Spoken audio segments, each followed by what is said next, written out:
Great to be in the Midlands. What you got? What was your kickoff event like last night? Awesome. Really, we had a great crowd. And, what a beautiful facility they have there in North Augusta. Really impressed with that. And obviously the Gamecocks winning always helps. So we had a great night. A lot of fun.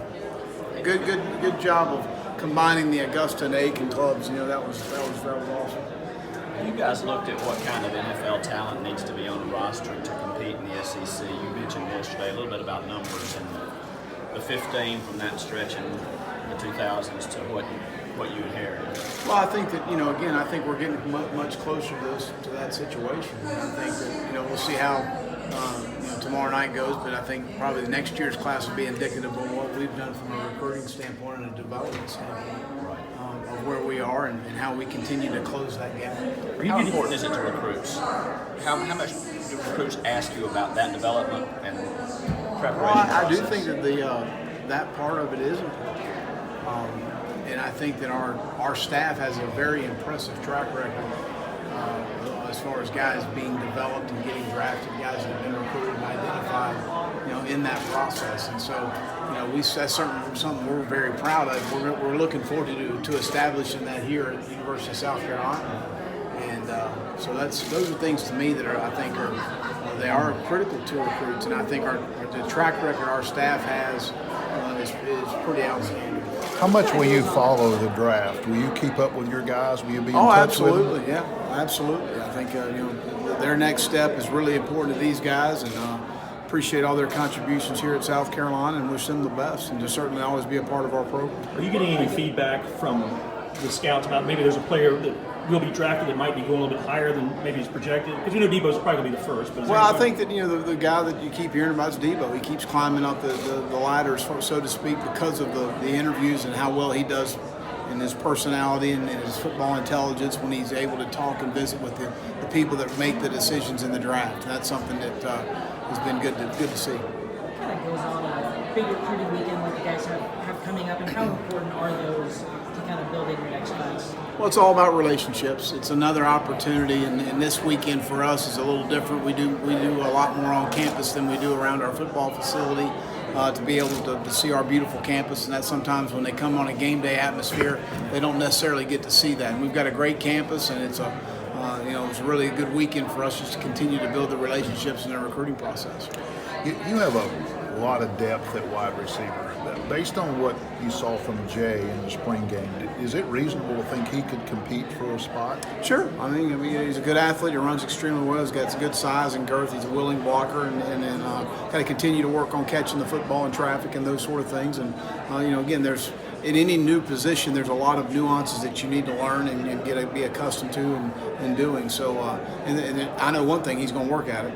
Yeah. I had no doubt about that. And God's blessed him with some ability. And he needs to help our football team. And certainly, we felt like just looking at the team, I need to get the best guys on the field. And he certainly can contribute for us at receiver, and we feel like he can contribute for us at special teams. Some coaches enjoy this. Some people feel like it's going to the dentist. These kind of events here. Yeah. Where do you come down? I love it. I think I love our fan base and how passionate and loyal they are. I go back to our first season. We weren't a very good football team, and our fan base made a difference for us here at Williams-Brice and the following that we had going on the road, and I really appreciate them. It's important for me to be here. Is this a tricky time of year in terms of managing quarterbacks, where a lot of quarterbacks will come to the end of spring and maybe project too far out and think about moving on and that kind of thing? Is it a tricky time to sort of keep those guys' heads sort of still in this program almost? Well, all our guys are here. But considering how it seems the culture of quarterbacks is moving. Well, the towards quarterback shifting. position is just different, Ben, because there's only one. It's not like you can get in a 3-receiver set and a 4-receiver set and getting 5 receivers. I mean, you got one guy that's going to play. He's going to take the snap, and so generally when you're not that guy, and again, I get a little frustrated sometimes in the transfer situations because everyone transfers for a different reason. It's not all the same reason. It's not all about playing time. It's maybe the comfort. It's away from home. There may be some personal things that someone's going through. I mean, there's a lot of different reasons. So you can't blanket one transfer into all one thing. It's not all one thing. But the quarterback position is very different from all the others because there's generally, in most situations, they're not able to be like a Jay Urich who can go play another position and contribute to your football team. That's what they do, and that's what they've grown up wanting to do. So when that situation doesn't present itself, they look for a greener pasture. Well, how limited is Levante Valentine and what he can do as a football player from strength and conditioning because he does run track? Is there some No, I limitations? think that there's no limitations at all. He's got to obviously get in the weight room because there's a different thought process as far as the track conditioning is concerned in the football and the physicality you deal with in the football field. So once he gets done with the track season, which he's had a really good year, we'll get him in the weight room and get him working. So he'll be here all of May running track. He won't finish that till I think the second week in June, I believe, and then he'll be with us full time. Do you know how much he was able to meet with Coach Brown at all during the spring? Yeah, Levante made every effort he could between practices, between days that we were off, and time when he was away from track and academics to be able to come over and meet. So absolutely, he met. As far as that's concerned, he should be caught up pretty well. How much will Zach Bailey's versatility help him this weekend? Is that the trait that sets him apart from other offensive linemen? Well, Zach's a mauler. He's a big guy and he gets his hands on people. He's a guy that can play inside. He's also a guy that can play center if he need be, but he also played tackle for us 2 years ago. So the position multiplicity, because when you're on a 53-man roster, and when you're able to play multiple spots, it certainly helps you. That's a huge part of that process in the National Football League. Coming out of spring, where do you feel Hank Manos is? What's that? Coming out of spring, where do you feel Hank Manos is? Is he where you'd like him to be? Kind of what is his status and progress? Well, I thought when he was on the field this spring, unfortunately he got rolled up on pretty good one day.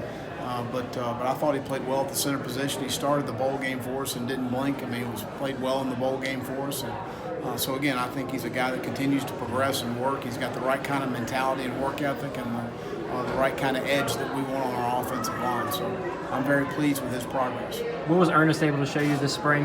Well, I think, when TJ's out, one man's misfortune is another man's opportunity. To have Ernest in there and be able to make the calls at the mic position, I think it helped both Sherrod and Ernest in a lot of situations. For those guys to be able to have to make the calls, to have that responsibility, and certainly help them learn about what everybody else has to do and direct the traffic and direct our defense, because we do put a lot on our mic linebacker as far as the communication is concerned and setting our defense. Coach Cam Smith, is he going to be academically eligible to play? Yeah, he's What fine. is it like to have someone like that on campus? Well, we're excited about getting Cam. He'll enroll in school, I believe, May 13th.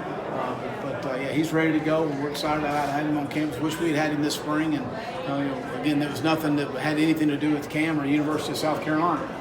Just the situation that you had to deal with. Is he in that situation? Obviously, he's a little bit behind, but how much can he make up? And once he gets here, Well, he's bright, and at the end of the day, we've had a bunch of guys that didn't go through spring practice that came in the summer and started for us game one. So that at the end of the day, he'll have every opportunity in the world to step on the field. And obviously, with our situation, we think we're extremely talented in the secondary, but we are a little thin. And with those 5 guys that we're bringing in, need to be able to play.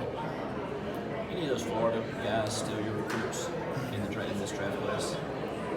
Kerry Clark, I believe. I'm trying to think. Started recruiting a bunch of them. Yeah. Finish it. But I think Kerry might be the only guy. I think he's about it. Thanks, Ronnie.